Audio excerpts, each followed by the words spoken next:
get ready for the wildlife.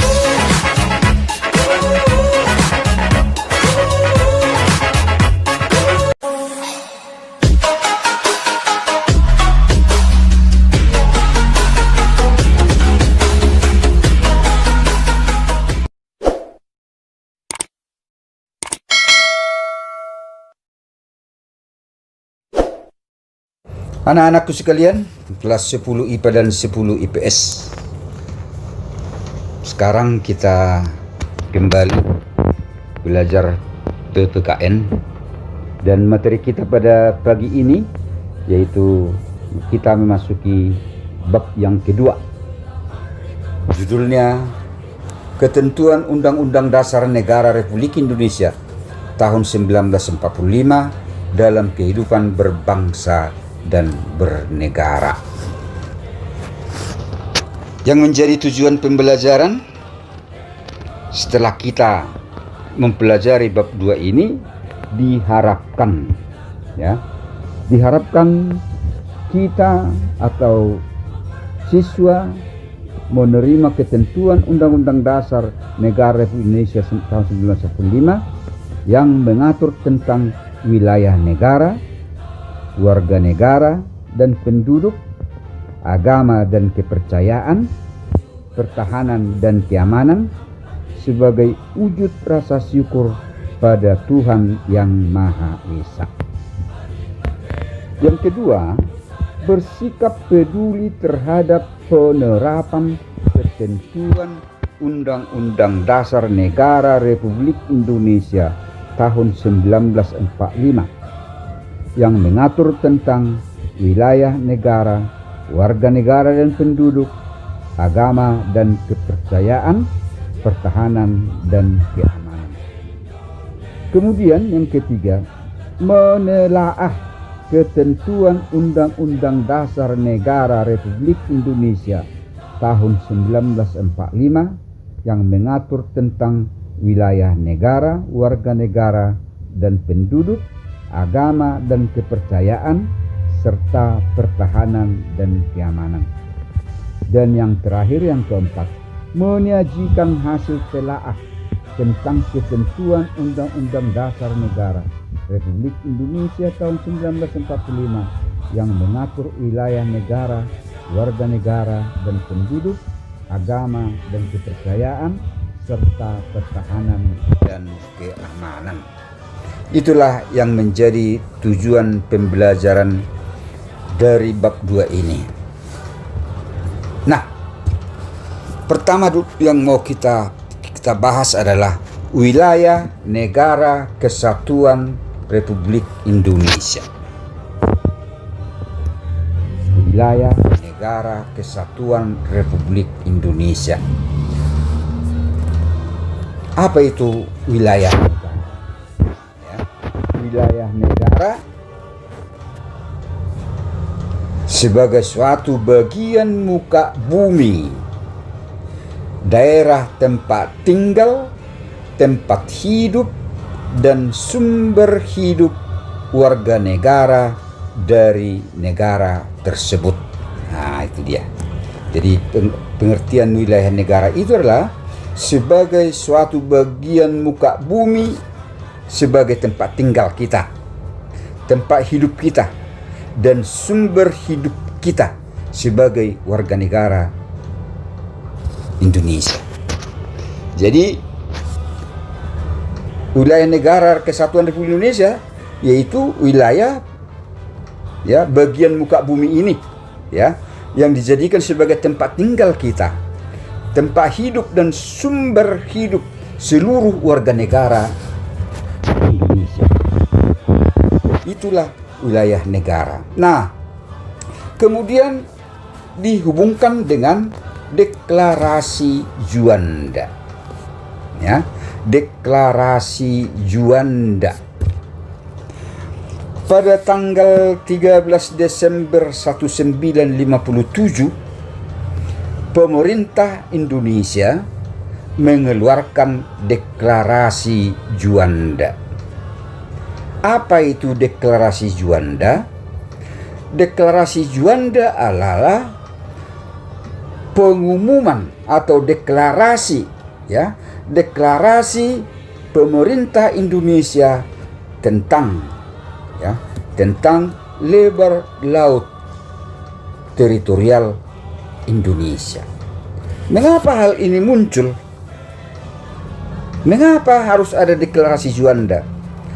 Karena sebelum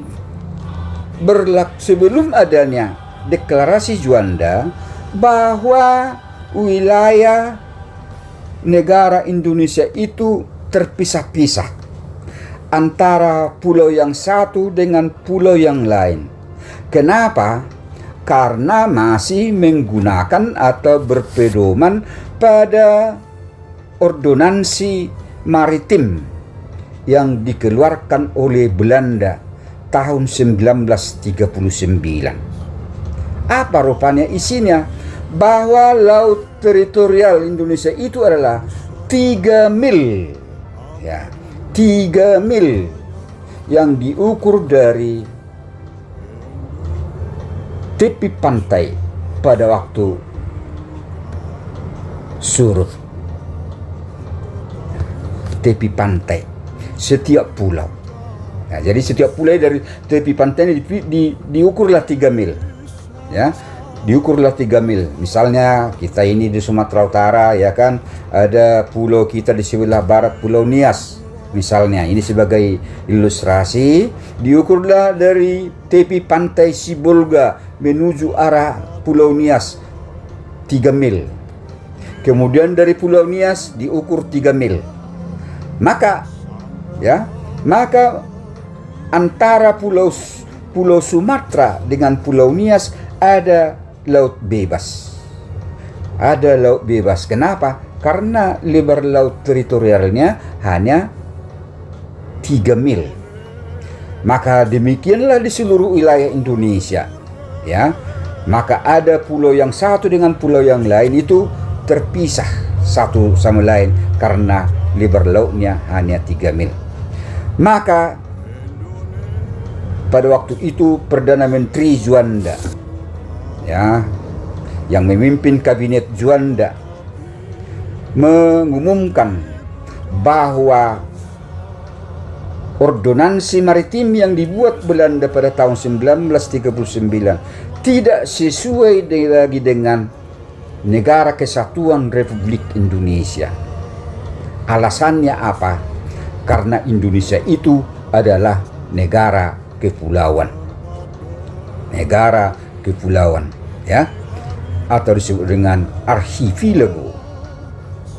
Nah, diumumkanlah lebar laut Indonesia itu, ya, lebar laut Indonesia itu adalah lebar laut teritorial Indonesia adalah 12 mil diukur dari pulau terluar. Nah, ini, ya, kalau tadi dari setiap pulau 3 mil, ini deklarasi Juanda 12 mil diukur dari pulau terluar. Nah, maka dengan demikian ini prosesnya panjang. Sampai beberapa kali diajukan ke PBB, ya, melalui UNCLOS, ya. Akhirnya pada tahun 1882 isi deklarasi ini diterima oleh negara-negara yang bergabung dengan UNCLOS, yaitu di Jamaika pada waktu itu. Maka apa arti, ya, apa pengaruh isi deklarasi Juanda ini terhadap Negara Kesatuan Republik Indonesia? Ya, wilayah negara Indonesia semakin luas, kan begitu. Bahwa wilayah Indonesia itu merupakan satu kesatuan yang tidak terpisahkan antara pulau yang satu dengan pulau yang lainnya. Nah, itulah mengenai wilayah negara dan dihubungkan dengan deklarasi Juanda. Kemudian, apa yang menjadi ruang lingkup wilayah negara Indonesia? Wilayah daratan termasuk tanah di bawahnya, ya kan? Wilayah perairan, kemudian wilayah dasar laut dan tanah di bawahnya, yang terletak di bawah wilayah perairan dan wilayah ruang angkasa. Nah, ada 4 ya. Ada 4 wilayah daratan termasuk tanah di bawahnya, wilayah perairan, wilayah dasar laut dan tanah di bawahnya yang terletak di bawah wilayah perairan dan wilayah ruang angkasa. Itulah ruang lingkup wilayah Indonesia sesuai dengan isi deklarasi Juanda tadi, ya, deklarasi Juanda tadi. Nah, wilayah negara yang merupakan daratan, tanah di bawahnya didasarkan batas-batas tertentu. Ada batas-batas tertentu di wilayah negara kita ini, ya. Ada batas alam, ya, sungai, danau, pegunungan dan sebagainya. Ada juga mungkin batas buatan, pagar tembok, pagar kawat duri, parit, serta batas menurut perhitungan garis lintang dan garis bujur peta bumi. Nah, jadi coba bayangkan negara kesatuan Republik Indonesia ada batas wilayahnya, ya, wilayah daratan. Dengan negara mana kita punya batas dengan daratan? Coba Anda sebutkan dulu. Dengan negara mana kita mempunyai batas wilayah daratan? Dengan Malaysia, ya kan? Dengan Malaysia, yaitu dengan Kalimantan Utara, Sarawak, ya. Di Kalimantan itu bagian utaranya itu adalah wilayah negara Malaysia. Nah, di sana ada batas yang dibuat. Batas buatan, ada pagar tembok, pagar kawat berduri, ya, supaya warga negara Malaysia maupun warga negara Indonesia tidak bebas lalu lalang melalui batas itu. Ada pintu khusus, ya, untuk membuka hubungan, ya, negara lain dengan negara kita, khususnya di Kalimantan. Di mana lagi? Di Papua Nugini, di Papua, yaitu dengan batas wilayah negara Papua. Di mana lagi? Di Timur, ya. Timur itu atau Timor Leste itu negara baru kan? Nah, kita di Timur Barat. Nah, di sana juga ada dibuat batas wilayah negara, ya, wilayah daratan. Itu contoh. Maka setelah deklarasi Juanda, maka wilayah daratan Indonesia itu meliputi luas 1.922.570 km. Itulah luas wilayah daratan.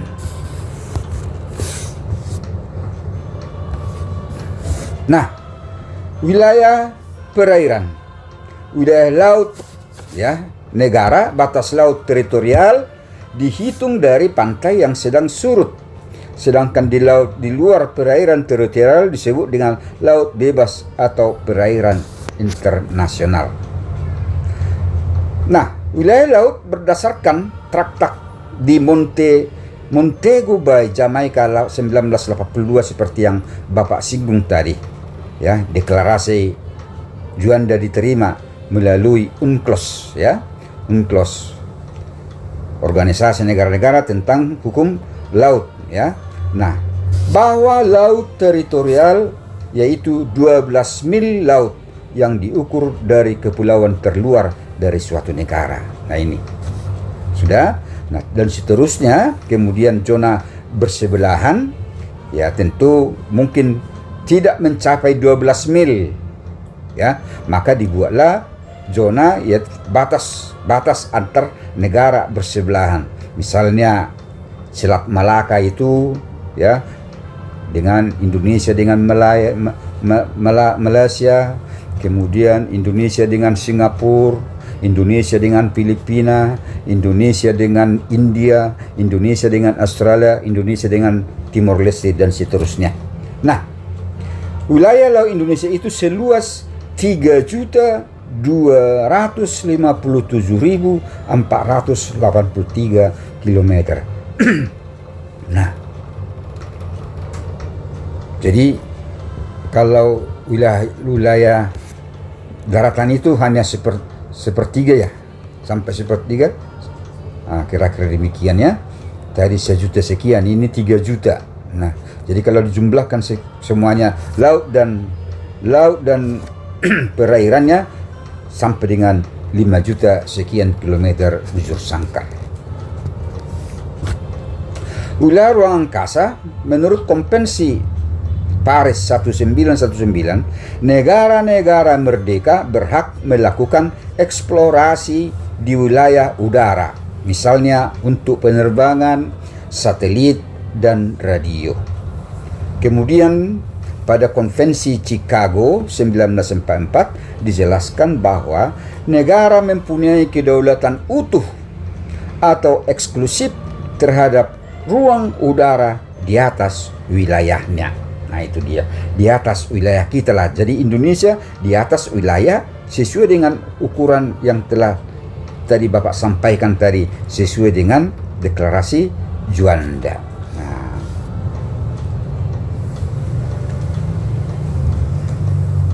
baik anak-anakku sekalian, sekarang apa yang menjadi kewenangan pemerintah kita dalam mengelola wilayah negara dan kawasan perbatasan tercantum dalam peraturan mengenai batas wilayah antar negara, yaitu Undang-Undang Nomor 43 Tahun 2008 Pasal 10 Ayat 1. Nah ini dia.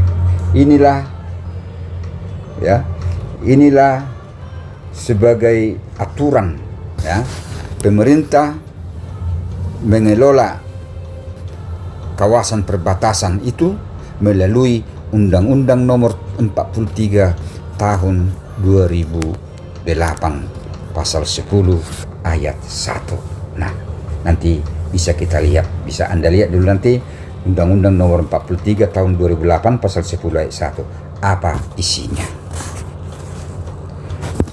Kemudian kekuasaan negara atas kekayaan alam dalam wilayah negara Kesatuan Republik Indonesia ya diatur melalui Undang-Undang Dasar Negara Republik Indonesia tahun 1945 ya,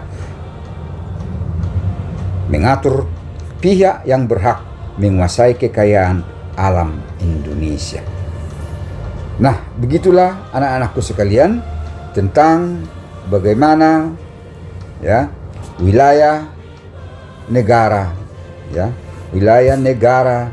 Kesatuan Republik Indonesia ya, wilayah negara Kesatuan Republik Indonesia. Itulah dulu tentang wilayah negara Kesatuan Republik Indonesia. Nanti akan kita lanjutkan dengan bagian selanjutnya, yaitu tentang warga negara dan penduduk. Nah, oleh sebab itu anak-anakku sekalian, pelajarilah dulu ini, kemudian nanti akan kita laksanakan tanya jawab. Ya, tanya jawab. Sekian dulu yang mau bisa Bapak sampaikan. Tetaplah semangat, tetap fokus belajar, jaga jarak, pakai masker, dan mari kita tetap berdoa supaya kiranya pandemi ini, COVID-19 ini, supaya segera berakhir dan kita bisa belajar seperti biasa, berjumpa di dalam kelas. Demikian anak-anakku, terima kasih. Tuhan memberkati kita semua.